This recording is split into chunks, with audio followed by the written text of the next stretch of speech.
Bismillahirrahmanirrahim. Assalamualaikum warahmatullahi wabarakatuh. Alhamdulillahirabbil alamin. Wabihi nasta'in wa ala umuri dunya waddin. Assalatu wassalamu ala asrafil anbiya'i wal mursalin wa ala alihi wa sahbihi ajma'in. Allahumma shalli wa sallim ala sayyidina Muhammad wa ala ali sayyidina Muhammad. Amma ba'd. Yang saya hormati Bapak Dedi selaku dosen pengampu mata kuliah Ulumul Quran dan seluruh rekan-rekan mahasiswa yang menyaksikan video ini yang saya cintai. Marilah kita senantiasa memanjatkan puji syukur kita kehadirat Allah Subhanahu wa taala yang pada kesempatan kali ini kita masih dapat belajar bersama mengenai ilmu al-maki wa al-madani pada kesempatan kali ini. Tak lupa sholawat serta salamnya Allah semoga tetap tercurahkan kepada keharibaan kita, junjungan kita, Nabi Agung Nabi Besar Muhammad Sallallahu Alaihi Wasallam yang pastinya kita mengharapkan syafaatnya fit dunya hatal akhirah. Amin. Langsung saja, jadi di sini saya ditugaskan oleh Bapak Dedi untuk mempresentasikan materi yang telah dibagikannya. Saya mencetak materi ilmu al-maki wa al-madani dalam mata kuliah Ulumul Quran. Langsung masuk. Ini masih pembahasan awal. Proses turunnya Al-Quran itu kan sebenarnya berada di dua tempat. Apa saja? Di sini kita lihat surat-surat dan ayat-ayat Al-Quran dapat dikelompokkan menjadi Makkiyah atau turun di kota Mekah dan Madaniyah atau turun di kota Madinah. Jadi ada dua tempat, Makkah dan Madinah. Kemudian mengapa alasan adanya Al-Maki dan Al-Madani? Konsep Makiyah dan Madaniyah sebenarnya ini bukanlah konsep dari Nabi Shallallahu Alaihi Wasallam. Namun ini merupakan konsep dari para ulama tafsir untuk melihat suasana pewahyuan Al-Quran saat penurunan wahyu tersebut. Jadi kan pengaruh penafsiran Quran, di mana letak turunnya Al-Quran, bagaimana turunnya Al-Quran itu, situasi kondisinya itu berpengaruh dengan tafsir Al-Quran. Karena satu hal yang pasti, Al-Quran itu masih rahasia. Dalam kata artian, kita masih belum bisa menemukan apa saja yang terdapat di dalamnya. Makanya perlunya ilmu tafsir yang harus kita pelajari. Kemudian definisi Al-Maki dan Al-Madani. Di sini dijelaskan dapat disimpulkan bahwa Al-Maki dan Al-Madani atau biasa disebut dengan Makiyah dan Madaniyah itu adalah tempat atau letak pada proses penurunan ayat-ayat Al-Quran yang disampaikan melewati malaikat Jibril kepada Nabi Muhammad Shallallahu Alaihi Wasallam dan bertempat di antara turun di kota Mekah dan turun di kota Madinah. Makanya disebut Al-Makki Makkah dan Al-Madani Madinah. Kemudian kita masuk ke pembahasan yang kedua, yaitu manfaat ilmu Al-Makki wa Al-Madani. Yang pertama, manfaat dari mempelajari ilmu ini sebagai penolong dalam mentafsirkan Al-Quran. Pasti, karena penafsir Quran harus mempertimbangkan banyak hal untuk menafsirkan walaupun itu satu ayat.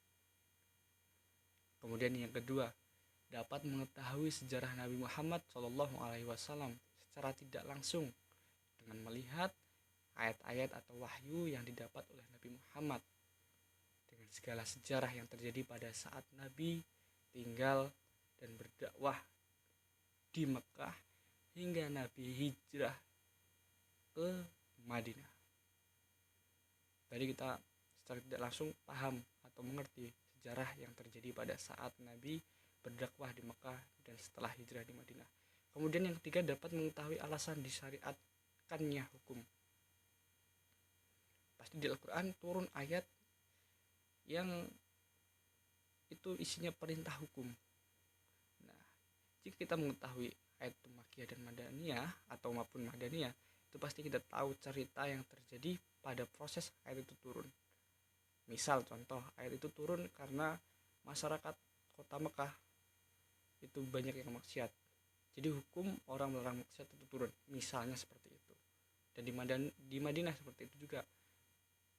Orang-orang Madinah belum paham agama, makanya Allah menurunkan wahyu kepada Nabi Muhammad untuk memberikan petunjuk bagi umat-umat di kota Madinah. Seperti itu contohnya, tapi bukan tafsir Quran lain.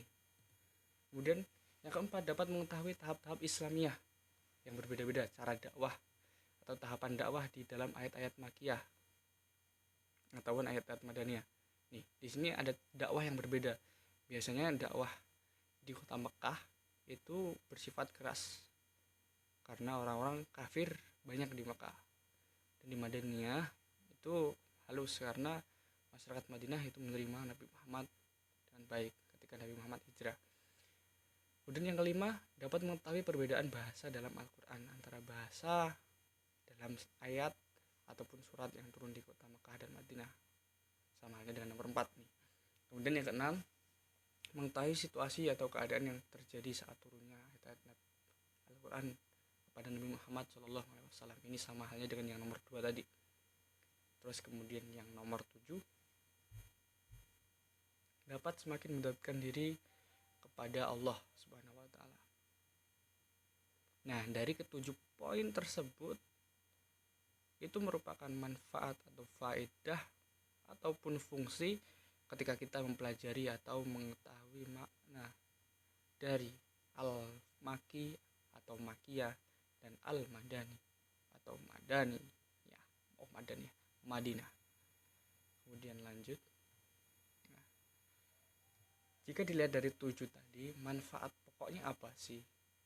Di sini jelaskan manfaat pokoknya jika dilihat dari fungsi yang paling utama ataupun fungsi pokok dalam mengetahui Makkiyah dan Madaniyah, yaitu mempermudah dan membantu seseorang mufasir atau orang yang menafsirkan Al-Quran agar mudah mengetahui maksud dari suatu ayat di dalam Al-Quran. Nah, seperti yang saya jelaskan awal tadi ini.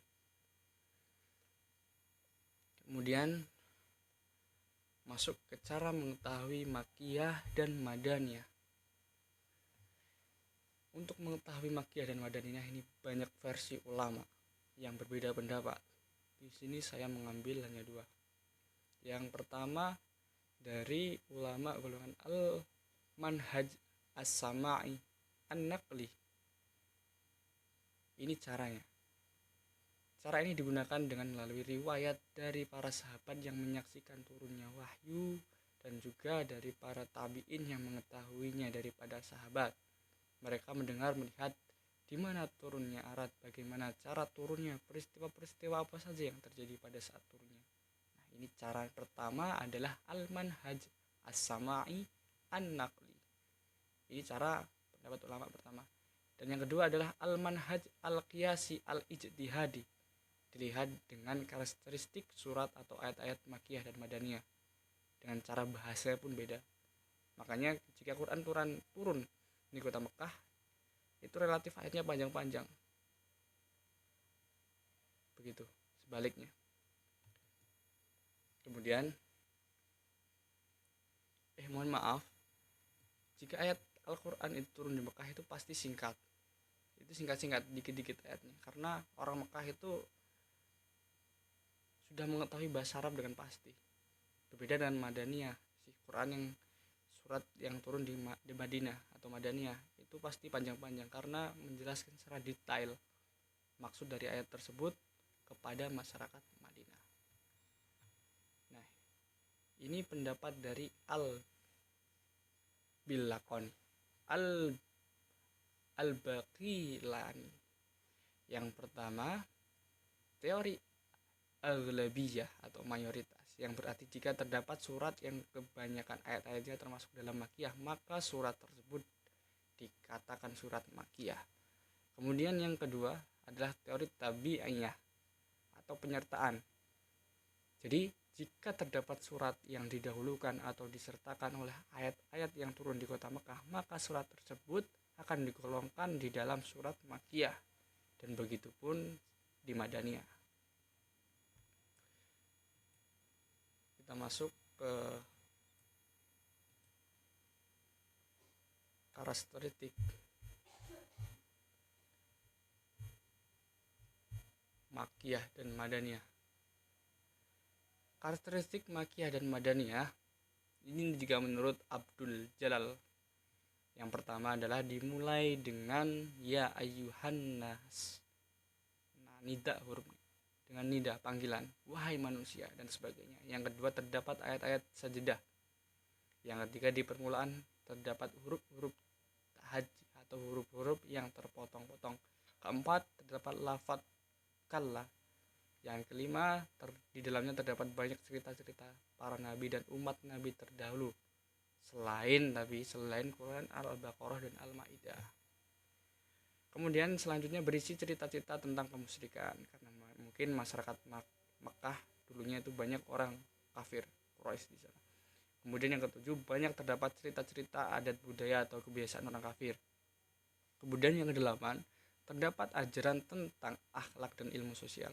Yang 9, berisi nasihat-nasihat yang berupa petunjuk ibadah untuk menyadarkan bahwa kekafiran itu akan mengakibatkan kehancuran, ancaman dalam artian seperti itu. Kemudian yang 10, kebanyakan surat dan ayat-ayatnya pendek. Mohon maaf tadi salah menyebutnya. Kemudian ciri-ciri ayat Madaniyah. Yang pertama, di dalamnya berisi hukum atau hudud seperti tindak pidana pencurian, perampokan, pembunuhan, perzinahan, bahkan dan lain-lainnya. Kedua, di dalamnya berisi hukum berjihad fi sabilillah. Yang ketiga, terdapat keterangan bertema orang-orang munafik, sifat dan perbuatan mereka. Tapi kecuali juga ada di surat Al-Ankabut. Yang keempat, berisi tentang hukum-hukum peribadatan seperti sholat, zakat, puasa, dan lain sebagainya. Kelima, berisi hukum-hukum muamalah. Dan selanjutnya berisi hukum-hukum munakahat atau pernikahan. Ketujuh, berisi hukum-hukum ketatanegaraan atau kepemimpinan dan lain sebagainya. Yang kedelapan, berisi dakwah kepada orang-orang Yahudi dan Nasrani. Kesembilan, berisi ayat-ayat nida sama halnya dengan Makkiyah tapi berbeda. Di sini ya ayyuhalladzina amanu. Kalau di Mekah tadi ya ayyuhan nas, kalau di Madinah ya ayyuhalladzina amanu, hai orang-orang yang beriman. Yang terakhir yang ke-10, kebanyakan ayat-ayatnya panjang. Kemudian perbedaan ayat Makkiyah dan Madaniyah. Perbedaannya yang pertama, Makkiyah pada umumnya gaya bahasanya sangat kuat, khitab, pembicaraannya tegas, dan jika Madaniyah pada umumnya gaya bahasanya halus. Yang kedua, ayat-ayat Makkiyah pada umumnya pendek dan kuat hijahnya, dan umumnya pada ayat-ayat Madaniyah panjang-panjang dan menyebutkan hukum-hukum yang disampaikan dengan tanpa banyak alasan. Yang selanjutnya, ayat Makkiyah berisi tentang pemantapan atau penguatan tauhid serta akidah yang lurus, khususnya terkait dengan hari akhir. Dan jika ayat Madaniyah berisi penjelasan tentang ibadah dan muamalah. Ini mayoritas ya, kebanyakan.